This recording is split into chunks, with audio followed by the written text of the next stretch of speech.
Hello साथियों, नमस्कार। सभी का बहुत बहुत स्वागत है।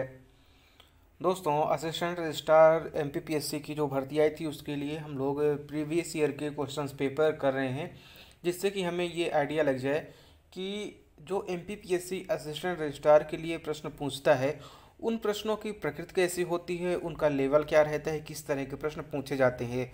तो बेसिकली यही पर्पज़ होता है कि जो हम पिछले वर्षों के या प्रीवियस ईयर क्वेश्चंस को सॉल्व करते हैं, बस हमारा यही पर्पज़ रहना चाहिए कि इनमें से किस तरह के प्रश्न आ सकते हैं, क्या क्या उनका नेचर हो सकता है और किस तरह के प्रश्न पूछे जाते हैं। तो इसके दो पेपर थे हमारे पास, जिसमें हम 50-50 क्वेश्चन कर रहे हैं और एक हमने पेपर कर लिया है, यानी कि पार्ट 1 हमने कंप्लीट कर लिया है और आज हमारा पार्ट 2 है। तो यदि आपने पार्ट 1 नहीं देखा है तो इस वीडियो को कंप्लीट करने के बाद आप पार्ट 1 भी आप देख सकते हैं। उसका लिंक आपको डिस्क्रिप्शन बॉक्स में मिल जाएगा। और यहाँ पर जो हमारे आज के जो प्रश्न होंगे वो 51 से लेकर 100 क्वेश्चंस रहेंगे और 1 to 50 क्वेश्चंस आपके पार्ट 1 में मिल जाएंगे। तो चलिए शुरू करते हैं हमारा आज का पार्ट 2। यहाँ तक हमने कल क्वेश्चंस कर लिए थे। ये हमारा 51 नंबर का क्वेश्चन है और इसको भी हमने कर लिया था कि भारत में केंद्रीय सतर्कता आयोग की वर्तमान स्थिति क्या है।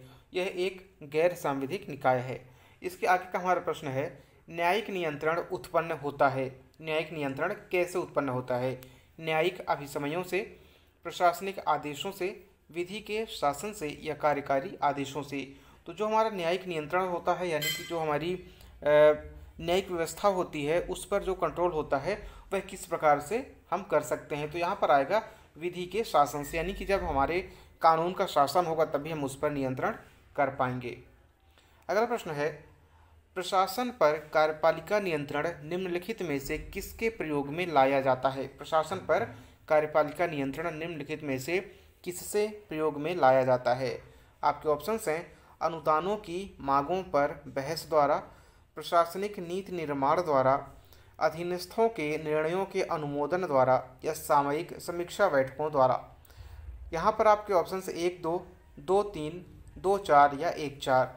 तो यहाँ पर जो आपका राइट आंसर दिया गया है वह होगा ऑप्शन नंबर 2 और 4, यानी कि जो प्रशासन पर कार्यपालिका नियंत्रण होगा वह किसके, आपके प्रशासनिक नीति निर्माण और सामयिक समीक्षा बैठकों द्वारा प्रयोग में लाया जाता है। नीति निर्माण और समीक्षा की बैठक होती है, यानी कि पहले नीति निर्माण होगा फिर उस पर समीक्षा की जाएगी।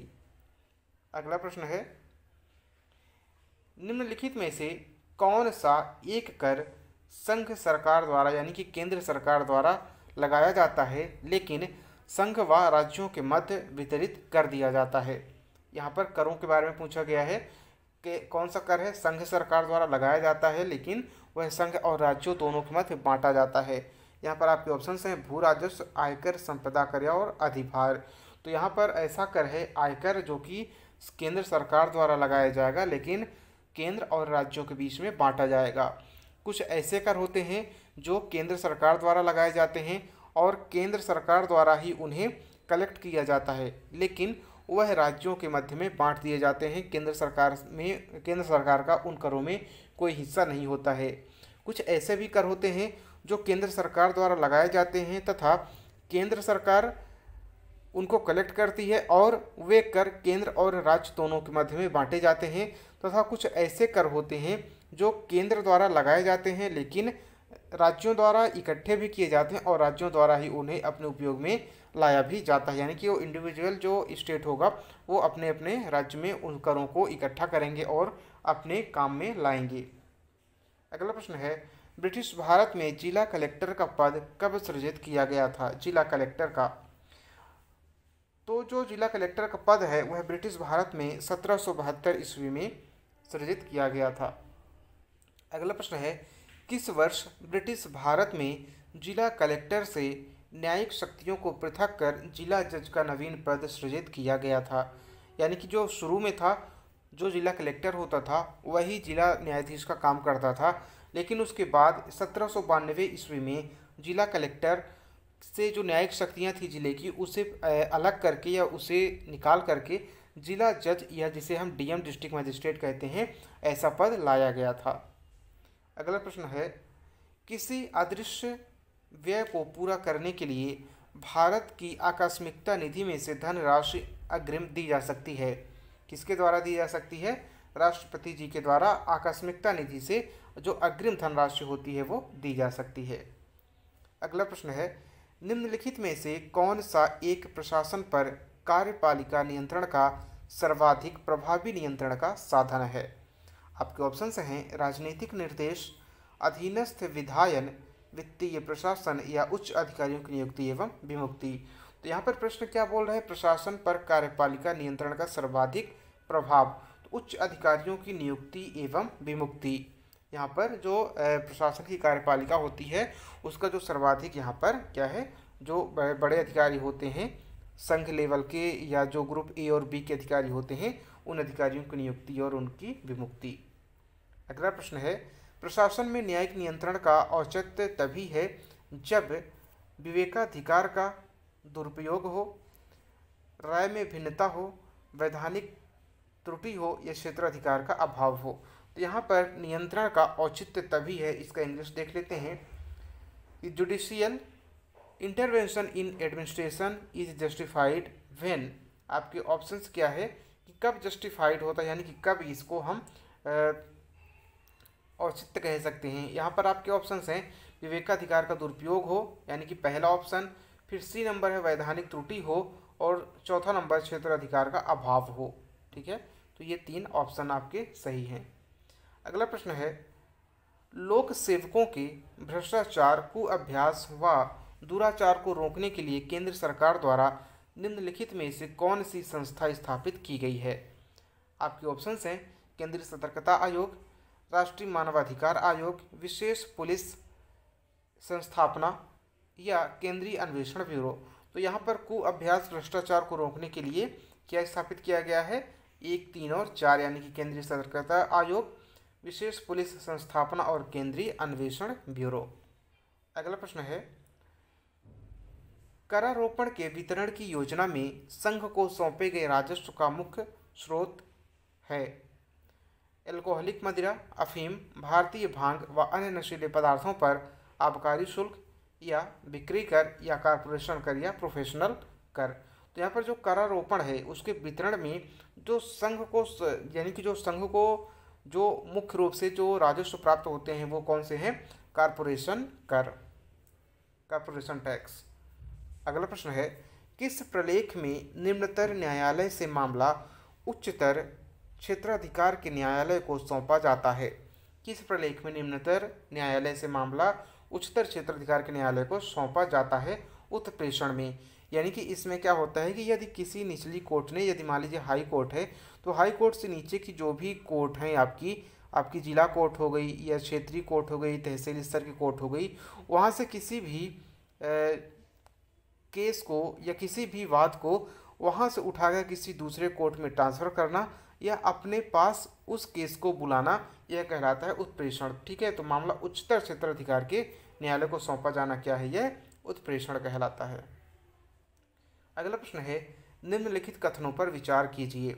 भारत में राज्यपाल को नियुक्त करने की शक्ति किसके पास है? भारत में राज्यपाल को उच्च न्यायालय के न्यायाधीशों को, राज्य लोक सेवा आयोग के सदस्यों को, राज्य वित्त आयोग के सदस्यों को या महालेखाकार को। भारत में राज्यपाल को नियुक्त कौन कर सकता है? राज्य लोक सेवा आयोग के सदस्यों को या राज्य वित्त आयोग के सदस्यों को। तो आप यहाँ पर 2 ऑप्शन राइट होंगे, तो ऑप्शन हो जाएगा बी, 2 और 3। अगला प्रश्न है, निम्नलिखित में से कौन सा एक मुख्यमंत्री का अधिकार कार्य नहीं है? मंत्रियों की नियुक्ति एवं उन्हें विभागों का वितरण करना, मंत्रिमंडल की बैठकों की अध्यक्षता करना, मंत्रियों के मध्य विवादों का निपटारा करना या राज्यपाल से संप्रेषण करना। तो जो मुख्यमंत्री का अधिकार क्षेत्र है वह क्या है? जो मंत्रिमंडल की बैठक होती है वह उसका मुखिया होता है, तो मुख्यमंत्री उसकी अध्यक्षता करता है। यदि किसी मंत्रियों के बीच में कोई आपसी विवाद है या किसी प्रकार का मतभेद है तो उसको दूर करना या राज्यपाल से मुलाकात करना या आगे की बातें करना, राज्यपाल से संबंधित जो भी काम होता है। लेकिन मंत्रियों की नियुक्ति और उन्हें विभागों का वितरण कौन करता है? यह मुख्यमंत्री की सिफारिश पर राज्यपाल के द्वारा की जाती हैं। तो आपका राइट आंसर हो जाएगा ऑप्शन नंबर ए। अगला प्रश्न है, संवैधानिक स्तर के मामले में मध्य प्रदेश लोक सेवा आयोग है। जो संवैधानिक स्तर के मामले हैं उनमें मध्य प्रदेश लोक सेवा आयोग किस प्रकार का निकाय है? एक परामर्शदात्री निकाय है। यानी कि हमारा जो एमपीपीएससी है, यदि कोई प्रशासनिक इसमें एमपीपीएससी से कोई यदि उसमें कुछ सलाह ली जाती है तो उस सलाह में केवल वह सलाह दे सकता है, उसको लागू करने या किसी क्रियान्वयन करने का के लिए बाध्यता नहीं होती है। तो संवैधानिक स्तर पर जो हमारा एमपीपीएससी है वह किस प्रकार का एक परामर्शदात्री निकाय है, यानी कि एडवाइजरी बॉडी है। अगला प्रश्न है, जन सहभागिता का आशय यह है कि नागरिक स्थानीय स्वशासी संस्थाओं में चुनाव लड़ें, राजनीतिक दलों की बैठकों में भाग लें, सार्वजनिक बहस के जरिए लोक मांग प्रकट करें या स्थानीय निकायों में निर्णय लें। आपके ऑप्शंस यहाँ पर चारों सही हैं। यानी कि जन सहभागिता क्या है? स्थानीय स्वशासी संस्थाओं में चुनाव लड़ें, जैसे पंचायत स्तर के चुनाव हैं, नगर निगम स्तर के यानी जो छोटे स्तर के चुनाव हैं, जो राजनीतिक दल होते हैं उनकी बैठकों में भाग लेने के लिए, और सार्वजनिक बहस होती है उसमें अपनी बात रख सकते हैं, और स्थानीय निकाय जो होते हैं उनके निर्णयों में अपनी भूमिका निभा सकते हैं। अगला प्रश्न है, मध्य प्रदेश में राज्य सूचना आयोग गठित किया गया है। तो राज्य सूचना आयोग है वह किस प्रकार गठित किया गया है? संसदीय विधि के उपबंधों के तहत। यानी कि जो राज्य सूचना आयोग है वह किस प्रकार से राइट टू इन्फॉर्मेशन एक्ट जो है उसी के अनुसार यह इसका भी गठन किया गया है। यानी कि जो आरटीआई है, राज्य सूचना आयोग, इसी के तहत आपका गठन किया गया है, और यह किस प्रकार का नियम है? एक संसदीय अधिनियम है। अगला प्रश्न है, सूचना का अधिकार अधिनियम 2005 के तहत तृतीय पक्ष से संबंधित सूचना चाहने वाले अनुरोधकर्ता को सूचना प्रदान करने की निर्धारित समय सीमा क्या है? तृतीय पक्ष से यहाँ पर ध्यान देना है, जो तृतीय पक्ष आपका इम्पोर्टेंट है। यहाँ पर तृतीय पक्ष, इससे आपका जो ऑप्शन होगा वो बदल जाएगा, आपका 40 दिन हो जाएगा। लेकिन अगर यहीं पर तृतीय पक्ष ना होता तो आपका आता ऑप्शन 30 दिन। अगला प्रश्न है, निम्नलिखित में से कौन सा एक अभिमुखीकरण प्रशिक्षण का उद्देश्य है? अभिमुखीकरण प्रशिक्षण, आपका राइट आंसर होगा नियुक्त किए गए व्यक्ति को उसके कार्य, नवीन कार्य पर्यावरण और संगठनात्मक लक्ष्यों से परिचित कराना। ये इसका राइट आंसर होगा। अगला प्रश्न है, राज्यपाल की निम्नलिखित विधायी शक्तियों पर विचार कीजिए। जो राज्यपाल की विधायी शक्तियां हैं, वह विधानसभा का सदन आहूत करता है, सत्रावसान करता है व भंग करता है, वह राज्य विधानसभा की बैठकें स्थगित करता है, वह निर्वाचनों के बाद विधानसभा के प्रथम सत्र को संबोधित करता है, या वह विधानसभा में बजट रखवाता है। इनमें से कौन सा ऑप्शन सही है? 1 और 3 आपके ऑप्शन सही हैं। यानी कि जो राज्यपाल की विधायी शक्तियाँ कौन कौन सी हैं? वह विधानसभा का सदन को आहूत करता है, सत्रावसान करता है और उसे भंग कर सकता है, और वह विधानसभा में बजट को रख सकता है। लेकिन विधानसभा के प्रथम सत्र को संबोधित कौन करता है? यह आपके विधानसभा अध्यक्ष, और राज्य विधानसभा की बैठकों को वह स्थगित नहीं कर सकता है, केवल विधानसभा को भंग कर सकता है। अगला प्रश्न है, संघ व राज्यों के बीच विधायी संबंध सम्मिलित किए गए हैं। संघ व राज्यों के बीच विधायी संबंध निम्न में से किस अनुच्छेद में सम्मिलित किए गए हैं? अनुच्छेद 245 से 293 तक में। अगला प्रश्न है, विधि के प्राधिकार के बिना कोई भी कर लगाया एकत्र नहीं किया जाएगा। भारत के संविधान का यह प्रावधान कहाँ है? विधि के प्राधिकार के बिना, यानी कि बिना कानून के कोई भी कर नहीं लगाया जा सकता, वह है अनुच्छेद 265 में कहा गया है। अगला प्रश्न है, मध्य प्रदेश लोक सेवा आयोग अपना वार्षिक प्रतिवेदन किसे प्रस्तुत करता है? यानी कि जो एमपीपीएससी की एनुअल रिपोर्ट है वह किसे भेजी जाती है? राज्यपाल को भेजी जाती है। एमपीपीएससी के यानी किसी भी जो राज्य लोक सेवा आयोग होते हैं उनकी जो एनुअल रिपोर्ट होती है वह किसे? संबंधित राज्य के राज्यपाल को दी जाती है। अगला प्रश्न है, 1992 में यूके में पहली बार नागरिक अधिकार पत्र प्रारंभ किया गया, किसके द्वारा? जॉन मेजर के द्वारा। अगला प्रश्न है, निम्नलिखित में से कौन सी एक भारत में ऑनलाइन शिकायत लॉज प्रणाली है? ऑनलाइन शिकायत लॉज प्रणाली CPGRAMS, CPGRAMS, ये इसकी क्या है? ऑनलाइन शिकायत प्रणाली है। अगला प्रश्न है, राज्य स्तर पर मंत्रिपरिषद में मंत्रियों की नियुक्ति किसके द्वारा? राज्यपाल के द्वारा की जाती है। एक राज्य में राज्यपाल की सही संवैधानिक स्थिति क्या है? राज्यपाल की जो सही संवैधानिक स्थिति होती है वह किस प्रकार की होती है? कि वह प्रधानमंत्री की सलाह पर काम करता है, गलत। वह भारत के राष्ट्रपति की सलाह पर काम करता है, यह भी गलत। और वह मुख्यमंत्री की सलाह पर काम करता है, यह भी गलत। वह क्या करता है? वह राज्य के मंत्रिपरिषद की सलाह पर काम करता है। यानी कि जो मंत्रिपरिषद पूरा एक मंत्रिपरिषद सलाह करती है या जो मंत्रिपरिषद निर्णय लेती है उसी के अनुसार राज्यपाल काम करता है। अगला प्रश्न है, वह प्रशिक्षण जिसमें कार्मिक कार्य करके सीखता है तथा अभ्यास के जरिए प्रशासनिक कौशल अर्जित करता है वह क्या कहलाता है? वह प्रशिक्षण जिसमें कार्मिक कार्य करके सीखता है और अभ्यास के जरिए प्रशासनिक कौशल अर्जित करता है वह अनौपचारिक प्रशिक्षण कहलाता है। ठीक है, यानी कि जैसे आप कोई भी ड्यूटी है आप उसको ज्वाइन कर लें लेकिन उसके बारे में आपको जानकारी नहीं है तो आप उस काम को करते करते सीखते हैं, यह किस प्रकार का एक अनौपचारिक प्रशिक्षण कहलाता है। अगला प्रश्न है, भारत में सहकारी संघवाद का विचार भली भांति प्रकट होता है। सहकारी संघवाद किससे? संघ और राज्यों के विधायी संबंधों के सहयोग से प्रकट होता है। अगला प्रश्न है, स्वीडन में जस्टिस ओम्बुड्समैन नामक संस्था का उद्गम कब हुआ? ओम्बुड्समैन यानी कि जो आप लोकपाल कहते हैं उस संस्था का उद्गम कब हुआ था? 1809 में। ये जो ओम्बुड्समैन या लोकपाल जो है यह सबसे पहले इसकी अवधारणा कहाँ पर? स्वीडन में ही की गई थी। और इसकी जो हमारे यहाँ जो लाया गया है लोकपाल बिल यही स्वीडन के ओम्बुड्समैन के द्वारा इसमें किया गया है। अगला प्रश्न है, मध्य प्रदेश विश्वविद्यालय अधिनियम 1973 मध्य प्रदेश राज्यपत्र या असाधारण में प्रथम बार कब प्रकाशित हुआ था?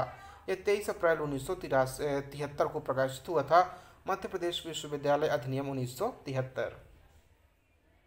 अगला प्रश्न है, मानद उपाधियों तथा विद्या संबंधी अन्य अकादमिक विशिष्टताओं के प्रत्याहरण का प्रावधान कहाँ पर है?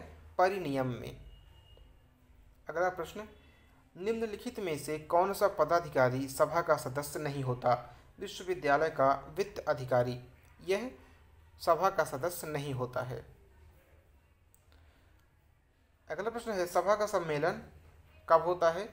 2 कैलेंडर वर्ष में एक बार या 1 कैलेंडर वर्ष में कम से कम एक बार, 1 कैलेंडर वर्ष में कम से कम 2 बार या इनमें से कोई नहीं। तो जो विश्वविद्यालय सभा होती है इसका 1 कैलेंडर वर्ष में कम से कम एक बार सम्मेलन आयोजित किया जाना अनिवार्य होता है। विश्वविद्यालय कल्याण का संकायाध्यक्ष किसके द्वारा नियुक्त किया जाएगा? संकायाध्यक्ष यानी कि HOD जो होता है, हेड ऑफ डिपार्टमेंट। ठीक है, ये किसके द्वारा नियुक्त किया जाता है? कार्य परिषद के द्वारा। अगला प्रश्न है, प्रशासनिक, लिपिक, वर्गीय तथा अन्य पदों का सृजन करने की शक्ति कार्य परिषद को है किंतु पूर्व मंजूरी लेनी होगी किसकी? राज्य सरकार की। यानी कि जो राज्य सरकार द्वारा वित्त पोषित कोई भी यूनिवर्सिटी हो, चाहे वो शासकीय हो या अर्धशासकीय हो, जहाँ से राज्य सरकार के द्वारा उनको वेतन या अन्य सुविधाएं कर्मचारियों को प्रदान की जाती हैं, तो ऐसे पदों को सृजित करने या भरने के लिए सबसे पहले किसकी मंजूरी लेनी होगी? राज्य सरकार की मंजूरी लेनी होती है। कुल सचिव किसके द्वारा नियुक्त किया जाता है? यानी कि जो रजिस्ट्रार होता है। ठीक है, रजिस्ट्रार किसके द्वारा नियुक्त किया जाता है? आपका राज्य सरकार के द्वारा रजिस्ट्रार नियुक्त किया जाता है। आपके 12 प्रश्न और बचे हैं। अगला प्रश्न है, कुलाधि सचिव विश्वविद्यालय का वैतनिक अधिकारी है। कुलाधि सचिव मध्य प्रदेश शासन का वैतनिक अधिकारी है या कुलाधि सचिव अवैतनिक अधिकारी है या कुलाधि सचिव का कोई पद नहीं है? तो ये तो दोनों ही आपके खारिज हो जाते हैं। यहाँ पर है मध्य प्रदेश शासन का वैतनिक अधिकारी है, ऐसा नहीं है मध्य प्रदेश शासन का, यह कुलाधि विश्वविद्यालय का वैतनिक अधिकारी है। जो राज्य शासन द्वारा जो भी ग्रांट या जो भी फंड विश्वविद्यालय को दिया जाता है उसी के अनुसार यहाँ पर कुलाधि सचिव को वेतन दिया जाता है। अगला प्रश्न है, विश्वविद्यालय पत्राचार के माध्यम से शिक्षण देने की व्यवस्था राज्य सरकार की पूर्व अनुमति बिना नहीं करेगा। यानी कि डिस्टेंस लर्निंग है तो वह किसकी परमिशन लेनी होगी? राज्य सरकार की लेनी होगी, यह बात सत्य है। राष्ट्रीय अध्यापक शिक्षा परिषद मुख्यतः जुड़ा है किससे? राष्ट्रीय अध्यापक शिक्षा परिषद किससे जुड़ा है? B.Ed पाठ्यक्रम से। ठीक है। जो तकनीकी शिक्षा, कृषि शिक्षा है, तो यह किससे जुड़ी हुई है? आपकी AICTE से। विश्व बैंक यहाँ पर कोई रोल प्ले नहीं कर रहा है। हालांकि यदि कोई ग्रांट मिल जाए, कोई अनुदान मिल जाए, तो वो एक अलग बात होती है। यहाँ पर जो राष्ट्रीय अध्यापक शिक्षा परिषद है, वह किससे? B.Ed पाठ्यक्रम से संबंधित है या जुड़ा हुआ है। अगला प्रश्न है, सचिव मध्य प्रदेश शासन उच्च शिक्षा होगा भारतीय प्रशासनिक सेवा अधिकारी का, यानी कि जो मध्य प्रदेश हायर एजुकेशन या किसी भी स्टेट हायर एजुकेशन का जो सेक्रेटरी होता है, वो एक IS लेवल का अधिकारी होता है।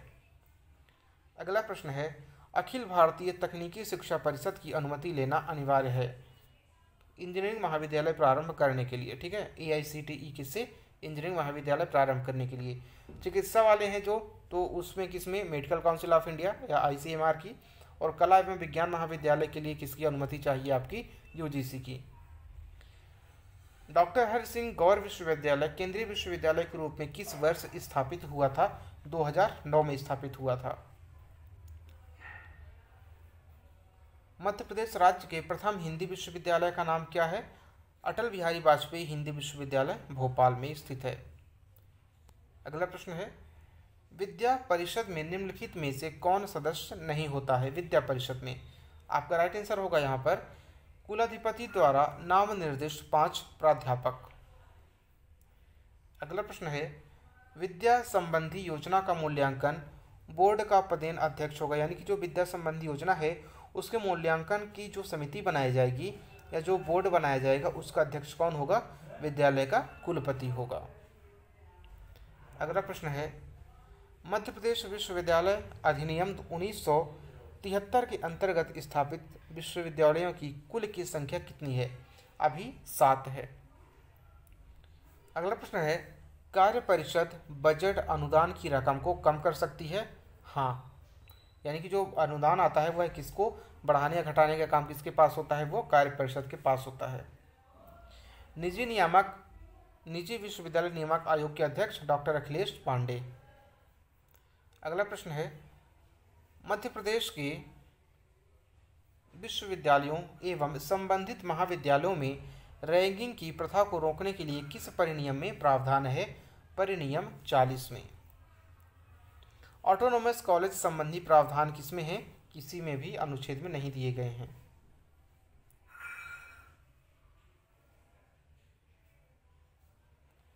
अगला प्रश्न है, किस अधिनियम में कॉन्ट्रैक्ट टीचर की नियुक्ति का प्रावधान है? ऑर्डिनेंस 4C अधिनियम में, यानी जो कॉन्ट्रैक्ट या गेस्ट लेक्चरर होते हैं वह कहाँ से, किस अधिनियम के द्वारा? ऑर्डिनेंस 4C के द्वारा आते हैं।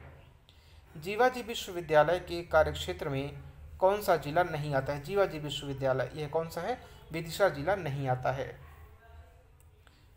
अब यहाँ पर जैसे जीवाजी विश्वविद्यालय का कार्य क्षेत्र पूछ लिया है, तो हो सकता है कि ऐसा पूछ ले, अभी हमारे मध्य प्रदेश में कितने 2 कृषि विश्वविद्यालय हैं, तो कृषि विश्वविद्यालय के आधे आधे जिले आपके बांट दिए गए हैं दोनों में, तो उसमें भी पूछ सकता है कि कौन से कृषि विश्वविद्यालय में कौन सा जिला आता है या कौन सा नहीं आता है। अगला है, राजा भोज मुक्त विश्वविद्यालय के कार्यक्षेत्र के अंतर्गत कुल कितने जिले आते हैं? तो मध्य प्रदेश के सभी जिले आते हैं, क्योंकि जो हमारे मध्य प्रदेश में राजा भोज मुक्त विश्वविद्यालय है वो एक ही है। अगला है, मध्य प्रदेश सरकार में उच्च शिक्षा मंत्री कौन है? तो यह उस टाइम पर जो थे जयभान सिंह पवैया थे। राजमाता विजयराजे सिंधिया विश्वविद्यालय कहाँ पर स्थित है? यह ग्वालियर नगर में स्थित है। धर्मास्त्र राष्ट्रीय विधि विश्वविद्यालय कहाँ पर स्थित है? धर्मास्त्र जो राष्ट्रीय विधि विश्वविद्यालय है जबलपुर में स्थित है। अगला प्रश्न है, academic staff college Madhya Pradesh के किन विश्वविद्यालय के जोड़ों में संचालित है? रानी दुर्गावती विश्वविद्यालय और देवी अहिल्या विश्वविद्यालय। जो एकेडमिक स्टाफ कॉलेज है वह RDVB और DAVB। मध्य प्रदेश विश्वविद्यालय अधिनियम 1973 अध्याय 5 किससे संबंधित है? यह जो वित्त से है, यानी कि जो वेतन है या यूनिवर्सिटीज़ को जो ग्रांट दिए जाते हैं उससे संबंधित है। अगला प्रश्न है, मध्य प्रदेश विश्वविद्यालय अधिनियम 1973 के अनुसार समन्वय समिति का अध्यक्ष कौन है? समन्वय समिति का अध्यक्ष कौन होता है? कुलाधिपति होता है। अगला प्रश्न है, मध्य प्रदेश विश्वविद्यालय अधिनियम 1973 का अध्याय 9 किससे संबंधित है? शिक्षक पद पर नियुक्ति के संबंध में जो मध्य प्रदेश विश्वविद्यालय अधिनियम 1973 है वह संबंधित है। विश्वविद्यालय का वित्त किसके द्वारा नियंत्रित किया जाता है? वित्त विभाग के द्वारा, यानी कि जो आपका यूनिवर्सिटी का अकाउंट डिपार्टमेंट या वित्त डिपार्टमेंट होता है उसके द्वारा किया जाता है। बोर्ड ऑफ स्टडीज़ किसके लिए बनाया गया है? पाठ्यक्रम निर्माण के लिए, यानी कि किस प्रकार का पाठ्यक्रम यूनिवर्सिटी में चलाया जाना चाहिए, क्या क्या पाठ्यक्रम में शामिल किया जाना चाहिए आने वाले समय के अनुसार। अगला प्रश्न है, मध्य प्रदेश विश्वविद्यालय अधिनियम 1973 के अनुसार विश्वविद्यालय के मुख्यालय में नगर निगम के महापौर या अध्यक्ष किसके सदस्य हैं? महासभा के ये सदस्य होते हैं।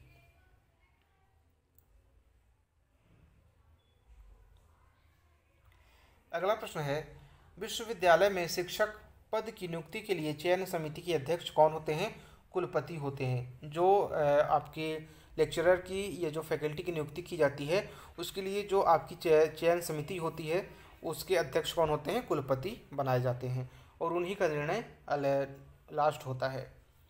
मध्य प्रदेश विश्वविद्यालय अधिनियम 1973 के सेक्शन 17(1) के द्वारा किसकी नियुक्ति की जाती है? डीन ऑफ स्टूडेंट वेलफेयर की नियुक्ति किसके द्वारा की जाती है? सेक्शन 17(1) के तहत। अगला प्रश्न है, विश्वविद्यालय के लिए निर्धारित वर्ष के लिए व्यय बजट किसके द्वारा अनुमोदित किया जाता है? व्यय बजट कार्य परिषद के द्वारा निर्धारित किया जाता है कि हमें इस वर्तमान के लिए कितना बजट जरूरी होता है या कितना बजट हमें चाहिए। कोर्ट के लिए कोरम सदस्यों का, यानी कि कोर्ट जो आपकी यूनिवर्सिटी कोर्ट होती है उसके लिए कितने सदस्यों की ज़रूरत होती है? कम से कम 25 सदस्यों की उसमें ज़रूरत होती है। बजट के लिए तैयार एक निश्चित अवधि के लिए बजट तैयार किया जाता है। आप देखते होंगे कि चाहे केंद्र सरकार का हो या राज्य सरकार का हो, जिस प्रकार से एक वर्ष के लिए बजट तैयार किया जाता है प्रति वर्ष का, उसी प्रकार से सभी यूनिवर्सिटीज़ में भी ऐसी निश्चित अवधि के लिए एक बजट तैयार किया जाता है और यह लगभग जो होता है आपका एक वित्तीय वर्ष का होता है। विक्रम विश्वविद्यालय उज्जैन का स्थापना वर्ष कब है? 1957 में विक्रम विश्वविद्यालय उज्जैन की स्थापना की गई थी। वित्तीय प्रशासन के लिए कार्यपालिका किसके लिए उत्तरदायी है? जो वित्तीय प्रशासन होता है तो संसद के निम्न सदन के प्रति, यानी कि लोकसभा के प्रति। भारत के नियंत्रक एवं महालेखा परीक्षक की नियुक्ति कितने वर्ष के लिए की जाती है? यह 6 वर्ष के लिए की जाती है। लेखा परीक्षण की प्रवृत्ति कैसी है? लेखा जो परीक्षण होता है इसकी प्रकृति किस प्रकार की? विश्लेषणात्मक है, यानी कि एनालिसिस, परीक्षण करना। भारत में लेखांकन और लेखा परीक्षण का पृथक्करण किस वर्ष किया गया था? लेखांकन और लेखा परीक्षण का पृथक्करण 1976 में किया गया था। भारत में निष्पादन बजट का प्रारंभ किसकी सिफारिश पर किया गया था? निष्पादन बजट का प्रारंभ किसकी सिफारिश पर? प्रशासनिक सुधार आयोग की सिफारिश पर किया गया था। अगला प्रश्न है, पहली बार वित्त मंत्री द्वारा संसद में आउटकम बजट कब प्रस्तुत किया गया? आउटकम बजट पहली बार कब? 25 अगस्त 2005 को आउटकम बजट प्रस्तुत किया गया था। शून्य आधारित बजट जो है भारत में कब लागू किया गया? यह बीपी सिंह के द्वारा लागू किया गया था। और शून्य आधारित बजट क्या होता है? यानी कि हम जो पिछले वर्ष का जो हमारा एक्सपेंडिचर होता है या बजट होता है तो प्रीवियस ईयर का हम उसे शून्य मान लेते हैं, जिसे हम शून्य आधारित बजट कहते हैं। संसद की लोक लेखा समिति की अध्यक्ष की नियुक्ति कौन करता है? लोकसभा अध्यक्ष करते हैं। अब यहाँ पर मैं थोड़ा स्पीड चल रहा हूँ क्योंकि जिससे क्वेश्चन पूरे के पूरे कंप्लीट हो जाएं। बजट तैयार करने का उत्तरदायित्व तो किसके पास होता है? आर्थिक मामलों का विभाग, यानी कि जो कि वित्त विभाग के अंतर्गत आता है। ठीक है, आर्थिक मामलों का विभाग होता है जो वित्त विभाग के अंतर्गत आता है और वही बजट तैयार करता है। अब यहाँ पर 2 आपके कथन और कारण दिए गए हैं जिसमें आपको सही उत्तर चुनने हैं। तो कथन आपका कह रहा है राज्यसभा में बजट लोकसभा में वित्त मंत्री के बजट भाषण के अंत में रखा जाता है। लोकसभा में बजट फरवरी माह के अंतिम कार्य दिवस पर रखा जाता है। हालांकि अब यह बदल गया है, अब यह पहले सप्ताह में अब जारी किया जा रहा है। तो यहाँ पर कथन और कारण दोनों सही हैं, लेकिन कथन की सही व्याख्या कारण नहीं कर पा रहा है। भारत में लेखा पद्धति कितने चरण होते हैं? जो लेखा पद्धति होती है उसके 4 चरण होते हैं। अगला प्रश्न है, यहाँ भी आपको कथन 1 और कथन 2 दिया गया है, आपको उसमें सही कथन चुनना है। तो कथन 1 कहा गया है कि लेखा अनुदान प्रावधान नियमित सरकार द्वारा उपयोग में लाया जाता है, जबकि अंतरिम बजट एक कार्यवाहक सरकार के द्वारा उपयोग किया जाने वाला प्रावधान होता है। कथन 2 कह रहा है कि लेखा अनुदान केवल सरकार के बजट में व्यय से निपटता है, जबकि अंतरिम बजट में व्यय और प्राप्तियां दोनों शामिल होते हैं। तो यहाँ पर केवल द्वितीय कथन सत्य है आपका। इसकी PDF आपको टेलीग्राम लिंक से मिल जाएगी, आप वहाँ से इसको डाउनलोड कर सकते हैं। अगला प्रश्न है, यदि लोकसभा द्वारा पारित एक धन विधेयक राज्यसभा द्वारा 14 दिनों में वापस नहीं किया जाता, तब बिल को राष्ट्रपति के हस्ताक्षर और सहमति के लिए भेज दिया जाता है, यानी कि फिर उसे राज्यसभा के द्वारा पारित मान लिया जाता है। अगला प्रश्न है,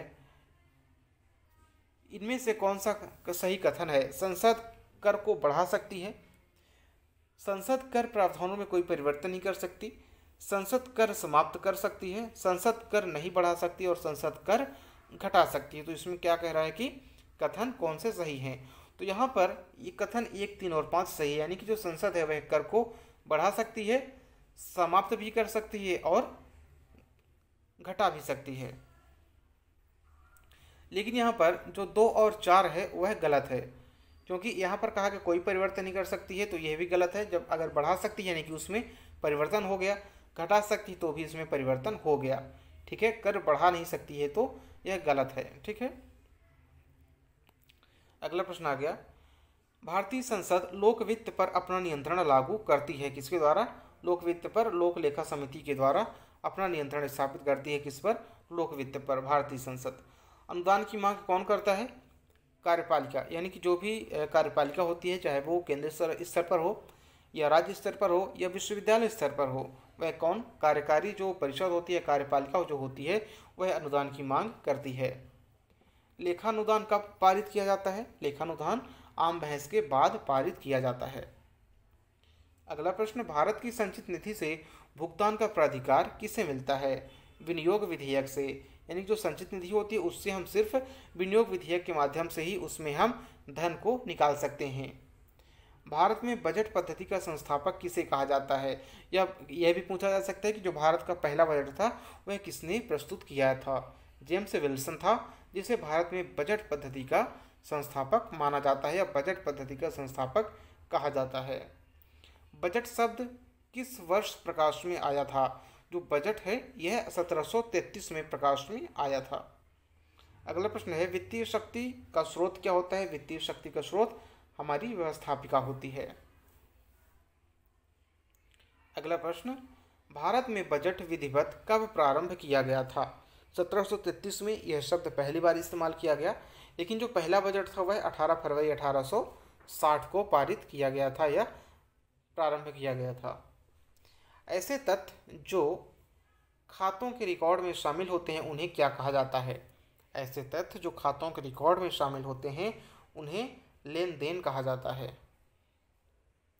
अगला प्रश्न है, स्थानीय वरिष्ठ अंकेक्षक के कौन से कार्य महत्वपूर्ण हैं?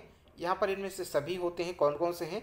स्टाफ लेखा परीक्षक के साथ संवाद करना, सहभागिता प्रदर्शन स्तर का जोखिम मूल्यांकन और अंतिम लेखा रिपोर्ट प्रस्तुत करना। इनमें से कौन सा निकाय निधि का उदाहरण है? आपके ऑप्शंस हैं।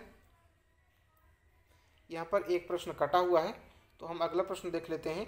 भारत का नियंत्रक एवं महालेखा परीक्षक किसके प्रति? संसद के प्रति उत्तरदायी होता है। जो CAG होते हैं किसको? संसद को अपनी रिपोर्ट सौंपता है या संसद के प्रति अपनी उत्तरदायी होता है। बजट शब्द उत्पन्न हुआ है, जो बजट शब्द होता है वह किससे? फ्रेंच भाषा से लिया गया है। अगला और अंतिम प्रश्न है, सभी उद्यम अथवा संगठन वित्त पर निर्भर करते हैं, यह कथन किसका है? यह कथन है कौटिल्य का। तो यह था हमारे जो प्रीवियस ईयर के क्वेश्चन पेपर थे, उसका हमारा एक पेपर के ये कंप्लीट क्वेश्चंस हो चुके हैं और इसकी जो PDF है आपके टेलीग्राम लिंक पर उपलब्ध है, वहाँ से आप इसको डाउनलोड कर सकते हैं। तो मिलते हैं आपसे हम अगले पार्ट में, तब तक के लिए नमस्कार, धन्यवाद।